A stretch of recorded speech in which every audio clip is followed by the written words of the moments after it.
आईच्या गर्भातच खुडल्या जात आहेत कळ्या. गर्भपाताचे रॅकेट चालवणारे डॉक्टर कसले? हे तर राक्षसच. नमस्कार, मुद्दा जनतेचा मध्ये आपलं स्वागत. एका बाजूला समाजातील अनेक घटकांचा वंशाचा दिवा म्हणून मुलगा हवा असा हव्यास असतो, तर दुसरीकडे अमाप पैसा कमवण्यासाठी कोणत्याही थराला जाण्याची तयारी असलेले डॉक्टर. यातूनच मग हजारो कळ्यांना आईच्या गर्भातच खुडलं जातं. प्रसूतीपूर्व गर्भलिंग निदान आणि गर्भपात यांना आळा घालण्यासाठी कडक कायदा आहे. मात्र त्याला गुंगारा देत एक मोठं राकेट राज्यात प्रगत समजल्या जाणाऱ्या भागातही उघडकीस आलंय. अहिल्यानगरच्या राहता श्रीरामपूर तालुक्यापासून ते पुणे आणि सातारा जिल्ह्यापर्यंत हे राक्षसी कृत्य सुरू असल्याचं अलीकडेच उघड झालंय. विशेष म्हणजे देवानंतर ज्यांना मानाचं स्थान आहे असे डॉक्टरही यात अडकल्याचं आढळून आलंय. एजंटांच्या मदतीनं चालवल्या जाणाऱ्या या रॅकेटमध्ये आत्तापर्यंत हजारो महिलांची तपासणी आणि कित्येक महिलांचा गर्भपात केल्याचं आढळून आलंय. मुलगी नको, मुलगाच हवा असा अट्टहास अनेकांचा असतो. मुलगा वंशाचा दिवा म्हणून हवा हे कारण असतं.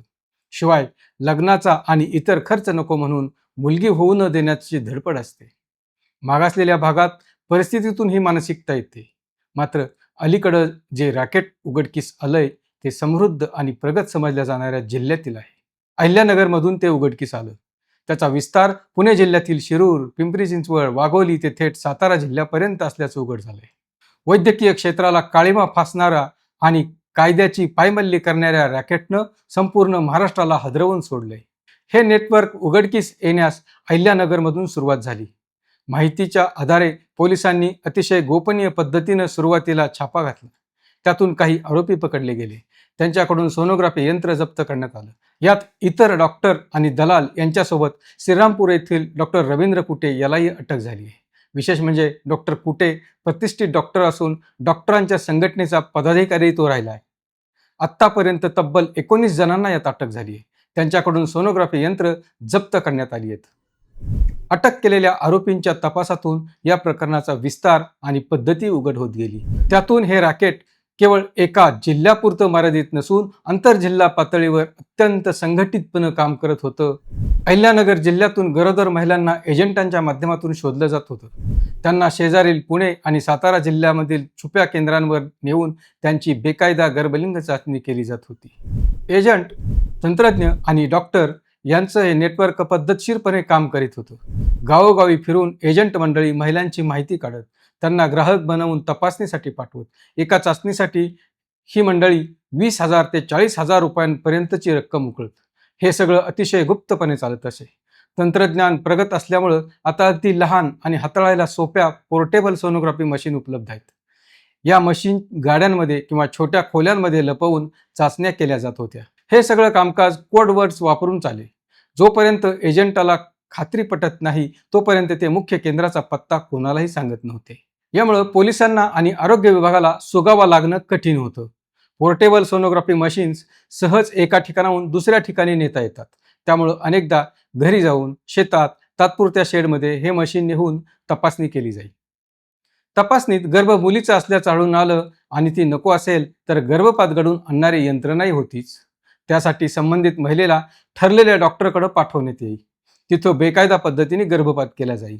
गोपनीयता राहावी यासाठी या महिलांची ने-आण करण्यासाठी वाहनांची व्यवस्था केली जाईल.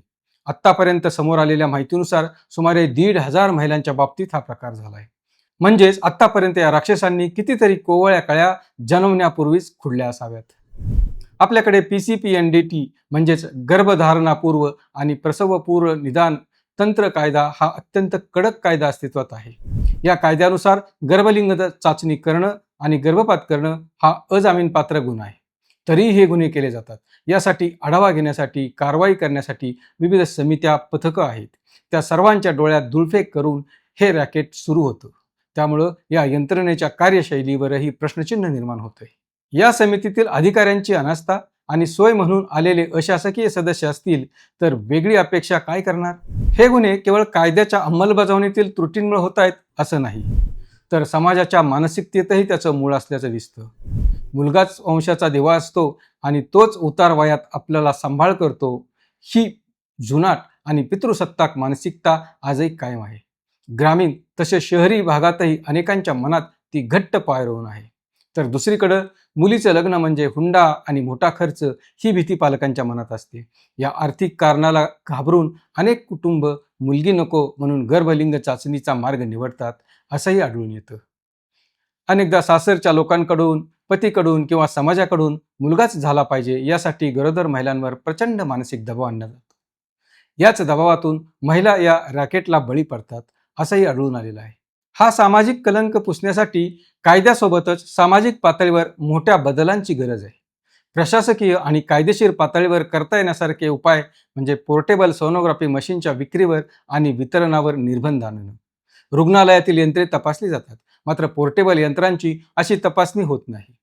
त्याचा गैरफायदा उठवण्यात आल्याचं यातून दिसून येतं. त्यामुळं या मशीनसाठी GPS ट्रॅकिंग सिस्टीम बसवण्याचं बंधन हवं. त्यामुळे ही यंत्र कुठं कुठं गेली याची नोंद राहील. अशा गुन्ह्यांमधील आरोपींना वर्षानुवर्षे खटला न चालवता फास्ट ट्रॅक कोर्टामार्फत तातडीनं आणि कठोर शिक्षा झाली पाहिजे. त्यामुळं गुन्हे करणाऱ्यांवर जरब बसेल. बेकायदा गर्भलिंग चाचणी केंद्रांची माहिती देणाऱ्या नागरिकांना नाव गुप्त ठेवून त्यांना मोठं आर्थिक बक्षीस देण्याची योजना अधिक प्रभावीपणे राबवली गेली पाहिजे. त्याचाही काही प्रमाणात नक्कीच उपयोग होऊ शकेल. मुख्य म्हणजे संबंधित महिलांना आपल्या बाबतीत हा प्रकार होणार आहे याची माहिती गुप्तपणे प्रशासनाला कळवण्याची यंत्रणा मोबाईल किंवा अन्य माध्यमातून विकसित करता येऊ शकते. अशा वेळी प्रशासनाला गुन्हा घडण्यापूर्वीच माहिती मिळू शकेल. कारण अनेक महिलांना असे करण्यास विरोध असतो, पण त्यांचा इलाज नसतो. अशा वेळी मोबाईलमध्ये पॅनिक बटनसारखी सोय करता येऊ शकते. मुलगा मुलगी एक समान हे केवळ पुस्तकात न ठेवता तळागाळातील लोकांपर्यंत पोहोचवणं गरजेचं आहे. मुली आज प्रत्येक क्षेत्रात पुढे आहेत. 10वी-12वीचे निकाल असो की अन्य कोणती स्पर्धा, यात मुली पुढेच असल्याचं आपल्याला दिसून येतं. घरकाम, नोकरी धंद्यापासून विविध क्षेत्रात आकाशी झेप घेण्याचं कर्तृत्वही अनेक महिलांनी सिद्ध करून दाखवलंय. हे पालकांना पटवून देणं आवश्यक आहे. मुलींना उच्च शिक्षण आणि आर्थिकदृष्ट्या स्वावलंबी बनवण्यास त्या कुटुंबावर बोजा ठरणार नाहीत, हा विश्वास समाजाला निर्माण केला पाहिजे. त्यासाठी सामाजिक प्रबोधनासोबत सरकारी धोरणंही तशी हवीत. पहिल्या 2 मुली असतील तर तिसऱ्या वेळेस कुटुंबावर लक्ष ठेवणं आणि त्यांचं समुपदेशन करणं यासाठी आशा सेविका आणि अंगणवाडी सेविका यांची मदत घेतली पाहिजे. कारण या वर्गाकडून अशा प्रकारांना बळी पडण्याची शक्यता अधिक असते. यासाठी सध्या यंत्रणा आहे, मात्र त्याला या रॅकेटनं चकवा दिला आहे. त्यामुळं यातून सुधारणांना वाव असल्याचं दिसतं. अहिल्यानगर, पुणे आणि सातारा येथील हे रॅकेट म्हणजे समाजाला लागलेली कीड आहे. केवळ कायदे करून हा प्रश्न सुटणार नाही, तर जोपर्यंत समाजातील मुलगाच हवा हा अट्टहास संपत नाही, तोपर्यंत अशा विकृती जन्माला येत राहतील.